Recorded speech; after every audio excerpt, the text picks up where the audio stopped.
Janitor Horror Stories.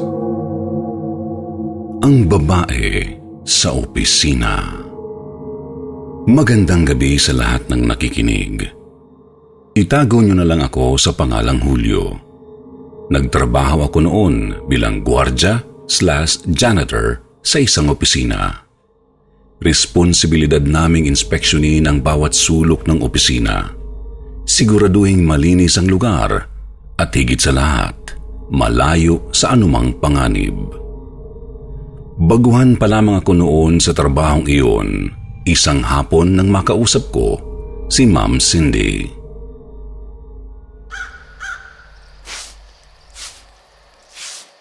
Julio, ikaw munang bahala rito ah. Oo, Ma'am Cindy. Mag-iingat po kayo. Salamat. Nga pala, kung may makikita kayong silver na hikaw sa CR, pakiiwan na lang sa lost and found ha. Nawala ko kasi kaninang umaga eh. Oo, sige po. Walang problema, Ma'am Cindy. Ang hindi alam ni Ma'am Cindy, ako ang nagnakaw ng kanyang hikaw nang maiwan niya ito sa banyo noong ako'y naglinis. Tama ang inyong narinig. Ako ang nagnakaw ng hikaw ni Ma'am Cindy. Para sa inyong kaalaman, ako dati ay may disorder na kung tawagin ay kleptomania. Ito yung hindi mapigil ang sarili na nakawin ng gamit na hindi ko naman pag-aari. Nagsimula ito noong high school ako. Una kong ninakaw ang cellphone ng aking kaklase. Nang maibenta ko ito, ay nagtuloy-tuloy na ang pangangati ng kamay ko sa pagnanakaw hanggang sa makapagtrabaho ako. Ngunit isang karanasan ang gumising sa aking maling gawain. Isang di makakalimutang pangyayari na muntik ng kumitil sa aking buhay. Sige Julio, anong oras ka pala uuwi niyan? Tatapusin ko lang ho itong paglilinis, Ma'am. Tapos mauuna na rin. Pero baka matagalan ako ng kaunti. Nauna na po kasi ang kapartner ko, si Manong Crisanto. Tumawag ho kasi ang misis niya, manganganak na daw. Talaga ba? Sige. Huwag masyado magpapagabi Baka magpakita sa inyo yung kaibigan natin dyan. Lalo na't mag-isa ka lang. Kaibigan? May tao pa ho ba sa loob? Nako, wala pa palang nakukwento sa'yo si Manong Crisanto. Siya, sige na. Baka kabahan pa ho kayo masyado. Una na ako. Hindi kaagad rumehistro sa akin ang sinambit ni Ma'am Cindy, kaya naman maya't maya kong tinatanong ang aking sarili. Sino kayang kaibigan na sinasabi ni Ma'am Cindy? Pero di bali na, napakasaya ko naman noon. Magagawa ko na ang aking pinakapakay dahil wala kasi ang kasamahan kong si Manong Crisanto. Hindi pa man ako tapos maglinis ay nagtungo na ako sa stockroom kung saan nakatago ang mga office supplies. Ayos! Marami akong mabibenta nito sa magandang halaga. Hindi naman nila mahahalatang ninakaw ko mga to sa sobrang dami nito. Binuksan ko ang unang kahon na nasa sahig. Uy, mga ballpen! Sakto, mabibenta ko to sa mga estudyante. Para pa akong kinikilig dahil mayroon ding mga gunting, bond papers, mga pentel pen, stapler at kung ano-ano pang nakakahon. Ngunit saglit akong natigilan matapos marinig ang kakaibang ingay. Mga mabibigat, mababagal at mahihinang mga yabag na waring may hila-hilang kadenang kumakaskas sa sahig.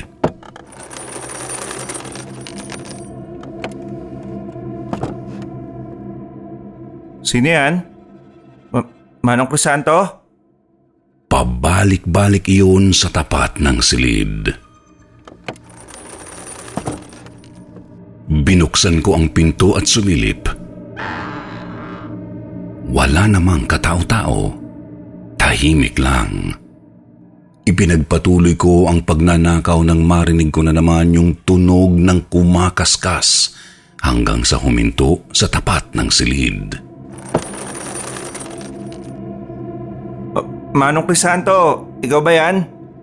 Agad kong isinara ang kahon kung saan nakalagay ang mga ninakaw kong office supplies. Manong Crisanto, dami palang basura dito sa loob ng silid na to. Itatapon ko na po sa basurahan ha. Tanging naging palusot ko sakali mang si Mang Crisanto iyon. Akma na sana akong lalabas bitbit ang kahon nang magbukas dahan-dahan ang pinto.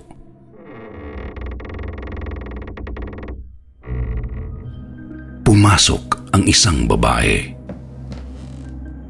Anong ginagawa mo, Julio? Tanong ng babae sa makapanindig balahibong tinig. Natakot ako sa kanya dahil maputla ang mukha nito na parang may sakit. Pero higit akong natakot dahil alam niya ang pangalan ko, gayong kahit kailan ay hindi ko pa siya nakita sa opisina. Ay ma'am, magtatapon lang po ako ng basura. Sigurado ka? Alam ko ang ginagawa mo. Matagal na kitang minamanmanan. Dahan-dahang gumalaw ang babae papalapit sa akin. Sa mga sandaling iyon ay doon ko lamang napansin na nakalutang ito. Papalapit ito sa akin na hindi humahakbang. Para kung binuhusan ng napakalamig na tubig sa tindi ng takot. Pagkurap ko ay nakita ko muli ang babae na nakatayo pa rin. Ngunit sa pagkakataong ito ay mayroong kadenang nakapulupot sa katawan niya. Mabilis iyong naglaho sa paningin ko na aakalain mong guni-guni lamang. Pero alam kong hindi ako namalikmata. Kasunod niyon, mula sa itaas ay may bumagsak sa aking ulo. Nagising na lamang akong may tumatapik sa pisngi ko. Julio! Julio! Gising! Pagmulat sa nanlalabo kong paningin ay mukha kaagad ni Manong Crisanto ang bumungad. Julio! Nabagsakan ka na mabigat na kahon! Matapos kong marinig iyon ay muli akong nakatulog at nagising na lamang sa ospital. Dinala na raw ako doon dahil hindi ako magising-gising. Nagkaroon pala ng pagdurugo ang loob ng ulo ko at mabuti na lang ay agad itong naagapan. 2 linggo akong hindi nakapasok hanggang sa muling bumalik ang lakas ko at bumalik sa trabaho.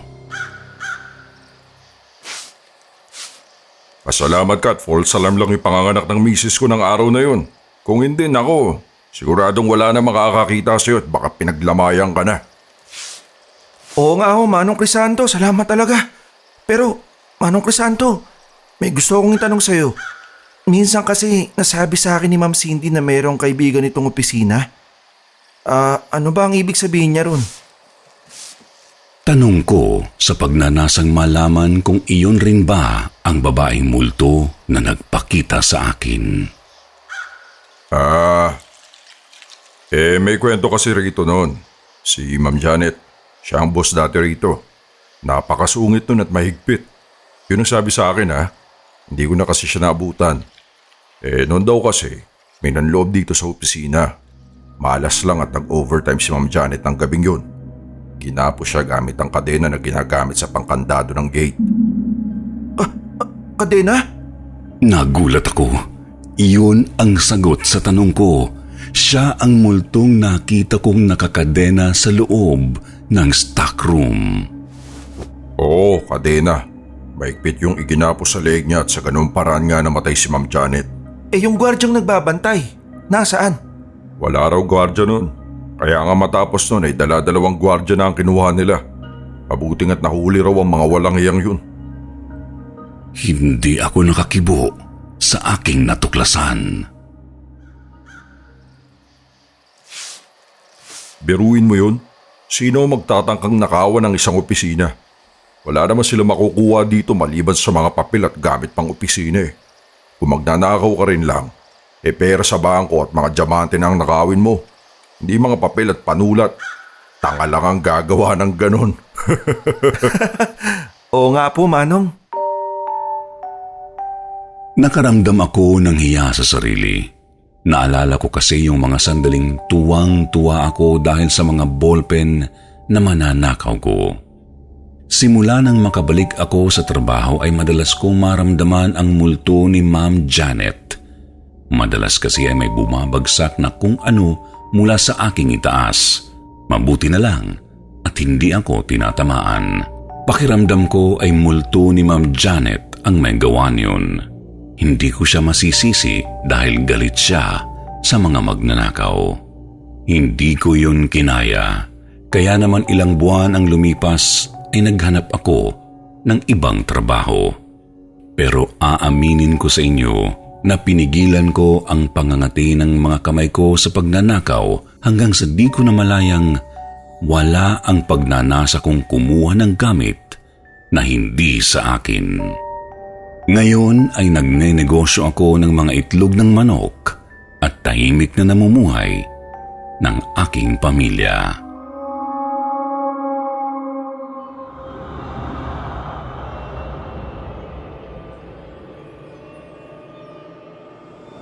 Bumalik ako, araw ng Sabado. Magandang araw po sa inyo. Ako nga po pala si Lester. Ang kwentong ito ay hango sa karanasan ng aking ama na itatago natin sa pangalang Amador. Dati po siyang janitor sa isang paaralan dito sa aming bayan. Ibabahagi ko po ang kwentong ito gamit ang kanyang punto de vista. Araw ng Sabado noon, at dahil may naganap na programa sa paaralan noong nagdaang linggo, ay maraming kalat sa school grounds. Medyo hindi rin kasi disiplinado ang mga estudyante sa paaralang iyon. Kaya't kahit Sabado, ay pumasok ako upang maglinis. Noong araw na iyon, ay iisang gwardya lang ang nakabantay sa school grounds. Kaya't nakabatian ko siya. Magandang araw ho, Chief. Oh, magandang araw rin mga Dor. Anong sadya? Maglilinis lang ho ako ng naiwang kalat. Alam mo naman ang mga bata natin dito. Talaga sinusulit ang bayad sa janitor nila. Naku, ganyan ho talaga sa elementarya. O siya, simulan mo na para matapos ka po kaagad. Sige ho. Agad akong dumiretso sa likod na bahagi ng paaralan. Pinulot ko roon ang mga nakakalat na plastik nang makaramdam ako ng kakaiba. Nagpalinga-linga ako. Napansin kong napakatahimik sa paligid. Ni huni ng mga insekto ay wala akong naririnig. Di ko maiwasang kilabutan, waring kasing may nagbabadyang kababalaghan. Wala ba talagang faculty na pumasok ngayon? Ay, ayun na nga. Mabuti na rin at walang tao ngayon at walang magkakalat. Dagdag trabaho pa yan pag nagkataon. Patapos na akong mamulot ng kalat nang madaplisan ng malamig na hangin ang aking batok. Tahimik ba masyado? Napaigtad ako nang marinig ang boses mula sa aking likuran. Pagkalingon ko ay nakita ko si Chief na nakatayo't nagmamasid sa paligid. Ganyan talaga rito minsan. Diyos ko naman, Chief. Huwag nga kayo manggulat ng ganyan. Kinabahan ako sa'yo. Pero, oo nga. Ganito pala rito pag walang pasok, no? Masyadong tahimik. Ipinagpatuloy ko ang paglilinis. Alam niyo, Chief, parang kulang tuloy pag walang maiingay na bata. Pati yung sermon ng mga teacher. Nakakamiss rin pala. Akala ko'y may kausap pa ako noong mga sandaling iyon. Ngunit pagtingin ko sa aking likuran ay wala na si Chief. Chief? Oh, asan na yun? Ay, makapagligpit na nga't nang matapos na ako rito.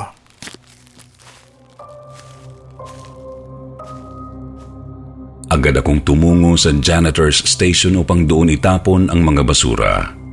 Dito ay kumuha rin ako ng walis, dustpan at iba pang kagamitang panlinis. Pagkaraan rito ay tumungo ako sa hallway upang linisin ang mga alikabok at kalat doon. Tahimik akong naglalakad sa hallway nang bigla akong may naulinigang boses ng babae sa isang silid. Good morning, class. Our lesson for today is about... Tila biglang tinangay ng hangin ang boses ng babae. Ngunit sigurado ako sa aking narinig. At sigurado akong boses iyon ng isang nagtuturong teacher. Sa puntong ito'y nakaramdam na ako ng kilabot, kung kaya't nagdahan-dahan na ako sa paglalakad. Ilang hakbang lang mula sa silid ay mayroon na naman akong naulinigan. Mga boses ng estudyante nagtatawanan. Napatalon ako't napabitaw sa hawak kong walis nang marinig ang tatlong malalakas na kalabog na waray katunog ng mga malalakas na hampas sa isang pisara. Sinundan ito ng isang malakas na sigaw. Class, be quiet! Nanigas ang aking katawan at kinilabutan ako ng gusto dahil ang sigaw na aking narinig ay waring nagmula sa ilalim ng lupa. Pilit kong ipinagpatuloy ang paglalakad hanggang sa makarating ako sa silid na pinanggagalingan ng mga ingay. Habang papalapit sa bintana ng nasabing silid, ay hindi ko na naririnig ang boses ng babaeng teacher. Bagkus ay napalitan ito ng mga kakaibang ungol at daing. Sumandal ako sa pader. Katabi ang bintana ng silid. Dito'y pilit kong pinakalma ang aking sarili at pinainit ang nanlalamig kong mga kamay. Nang mga sandaling iyon, pakiramdam ko'y sasabog na ang aking ulo sa sobrang kaba, kaya't ipinikit ko ang aking mga mata at nag-isip. Nang makapagdesisyon ay bumulong ako ng isang maikling dasal at nag-antanda. Our Father, who art in heaven, hallowed be thy name. Thy kingdom come. Thy will be done on earth as it is in heaven. Hindi, wala yan. Guni-guni lang yan. Halos araw-araw ba namang may klase? Baka nasanay lang ako na nakakarinig ng kung ano-ano. Imposible namang meron talagang... Natigilan ako sa pagsasalita nang makasilip ako sa bintana ng silid at makita ko ang isang gurong nakatayo sa harapan. Nang tanawin ko ang likod ng silid, ay nakita ko ang ilang mga estudyanteng nakaupo sa mga armchair. Lahat sila'y mapuputlat, kulay abo ang balat.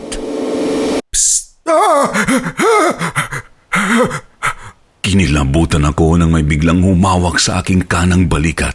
Pagkalingon ko ay nakita ko si Chief. Nakatitig rin siya sa loob ng silid. Huwag ka maingay. Hindi tao mga yan. Walang ano-ano'y lumingon sa amin ang guro at ang mga mag-aaral. Dahan-dahan silang ngumisi sa amin. Napapungas ako ng aking mga mata at pagkadilat ko ay wala na sila. Wala na ang mga tao sa silid at maging si Chief na nasa aking likuran ay wala na rin. Dahil sa matinding kilabot ay agad kong iniwan ang walis at dustpan. Dali-dali akong tumakbo patungo sa harap ng paaralan kung saan nakatayo ang guardhouse.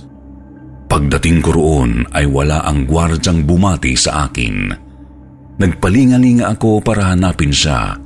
Subalit kahit saang sulok ako tumingin, ay hindi ko siya makita. Oh, mga mandor.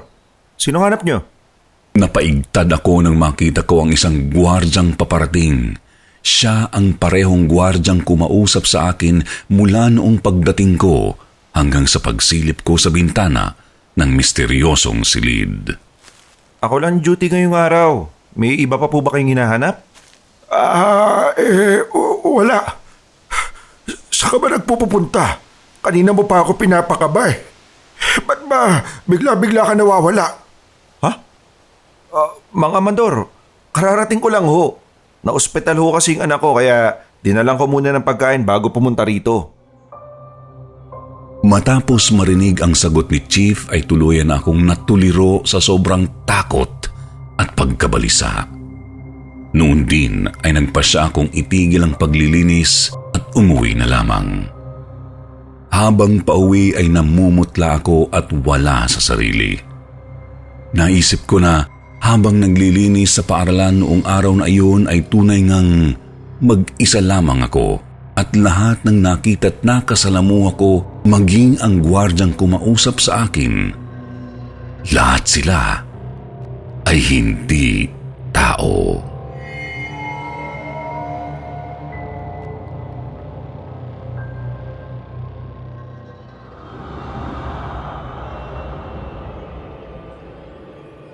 Silid ni Ma'am. Magandang araw po sa inyo. Ako ho si Ricardo, mahigit 7 taon ng janitor sa isang paaralan. Sa tagal ko bilang janitor ay marami-rami na rin akong naipong alaala mula sa aking pinagtatrabahuan. At aaminin ko, hindi na bago sa akin ang mga nakakakilabot na karanasan. Nagsimula ang mga karanasang iyon ilang araw matapos mailibing ang isang namatay na guro sa aming paaralan. Isang hapon, habang abala sa pagsasaayos ng mga silid bago umuwi, ay nakarinig ako ng mga kakaibang bulong mula sa silid ng namayapang guro. Romualdez, 84. Cruz, 95. De La Peña, 90. Dahan-dahan kong tinungo ang silid. Bagamat may tao pa sa paaralan noong mga oras na iyon, ay hindi ko maiwasang makaramdam ng takot dahil alam kong hindi na pinapagamit ang silid magmula ng mamayapa ang gurong may-ari nito. Tao po. May tao po ba rito? Hindi sinagot ng boses ang aking tanong. Patuloy lang ito sa pagsambit ng mga bulong. Pinakinggan ko ng maigi ang kanyang sinasabi. Tila nagbabanggit siya ng mga numero at apelyido ng mga estudyante. Alvarez, 78. Duque, 84. De La Cruz, 89. Ma'am, sa ibang kwarto na lang kaya kayo mag-record. Baka usitayin kayo ng ibang faculty. Bawal yung gamitin tong kwartong to. Sumilip ako sa bintana upang makita kung sino ba ang naroon. Ngunit wala akong nakitang tao. Sino kaya yun? Unti-unti nang tumataas ang aking mga balahibo kaya't naisipan kong lumayo na muna sa kwartong iyon. Ay nako, kung ano na namang naririnig ko mapagod lang to. Makapagpahinga na nga. Akma na akong hahakbang palayo nang bigla akong mapabalik ng tingin. Sa isang sulok ng silid ay may naaninag akong figurang nakatayo. Tinitigan ko ng maigi ang figura at halos hindi ako makagalaw sa aking pwesto nang mapagtanto ko kung sino iyon. Nakatayo at nakatitig sa akin ang nilalang na kawangis ng namayapang guro. Sa sobrang takot ay hindi ko nagawang sumigaw o tumakbo palayo. Napapikit na lamang ako ng mga mata at sa aking pagdilat ay wala na siya.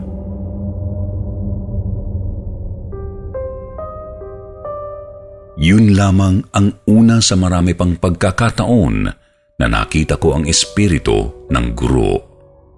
Naging kagimbal-gimbal ang ilan sa mga una naming tagpo, ngunit di kalaunay nasanay na rin ako sa kanyang presensya. Madalas ay inahayaan ko na lamang siya sa loob ng silid habang ako ay abala sa sarili kong trabaho. Di nagtagal ay may ilang estudyante na ring nakapansin sa kakaibang ingay sa loob ng silid. At ako ang madalas nilang nausisa ukol rito.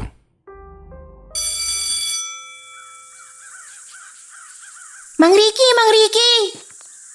Oh, uwi na. Ba't nandito pa kayo? Nako, muna na kayo at baka kayo gabihin. Okay lang po bang magtagal kami ng konti? Sabi kasi ni Alex gusto raw niya makita yung babae sa kwarto eh. Uy, bakit ako? Ikaw kaya may pakana nito. Nako, magsiuwi na nga kayo. Ano ba ba pinagsasabi niyo dyan ha? Minsan ho kasi pag dumaraan kami doon sa bakanting kwarto, may naririnig kaming boses ng babae. Tapos, sabi ng mga tropang boys, nagbabanggit raw siya ng mga apelido at mga grades ng estudyante. Hala, alam niya kaya yung grade sa exam ko sa science? Tanungin kaya natin. Nako, wag mo na alamin, bagsak ka na dun. Ay, ito talaga mga batang to. Hilig-hilig nyo magdaldalan, no? Oo, may naririnig rin akong boses ng babae rito minsan pero wala. Boses lang yun. Balita ko, boses daw nung namatay na teacher. Totoo po ba yun? Hindi.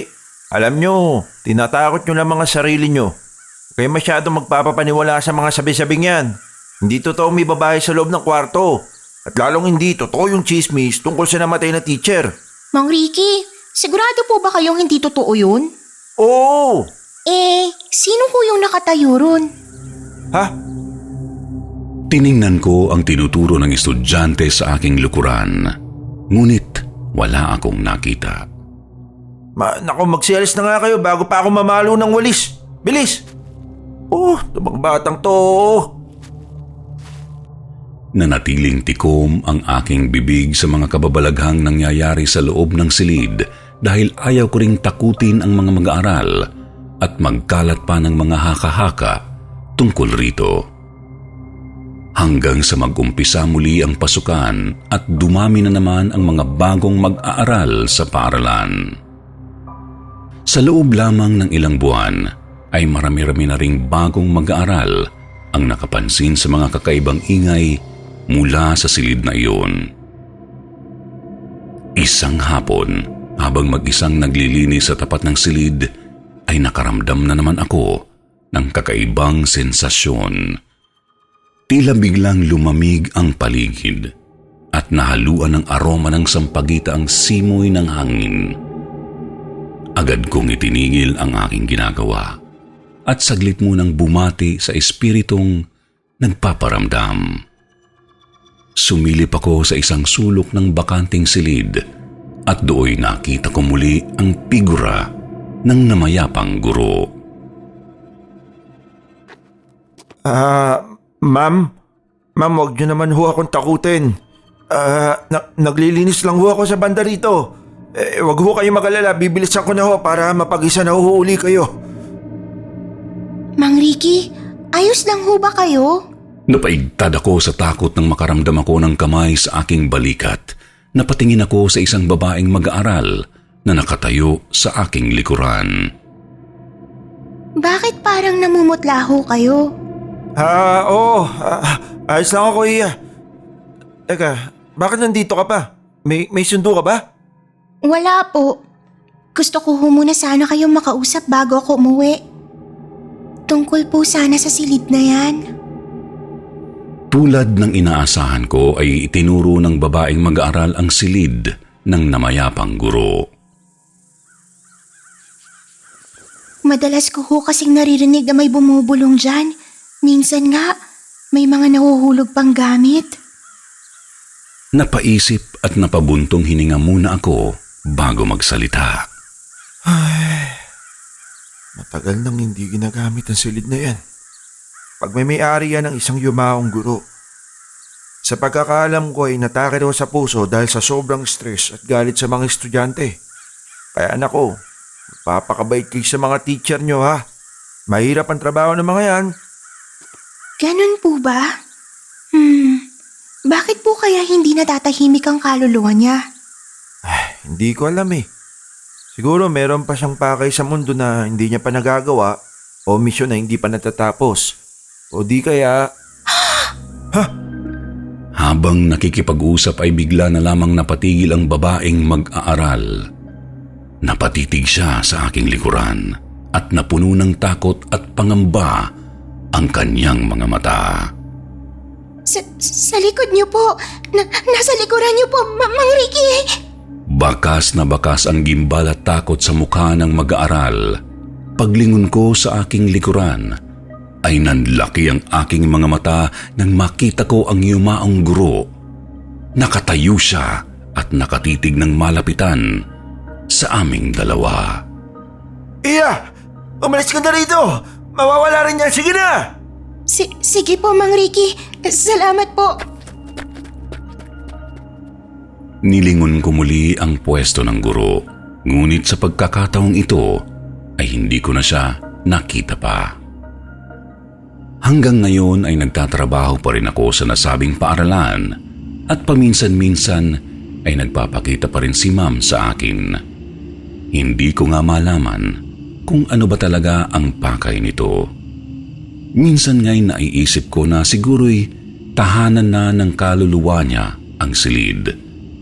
Dahil kahit sa kabilang buhay ay hindi niya maiwan-iwan ang pagiging isang guro. Diyan lang ho kayo, Mama. Panoorin nyo na lang ho ako magwalis. Huwag ho kayo mag-alala. Sanay na ho ako nakakasama ko kayo rito.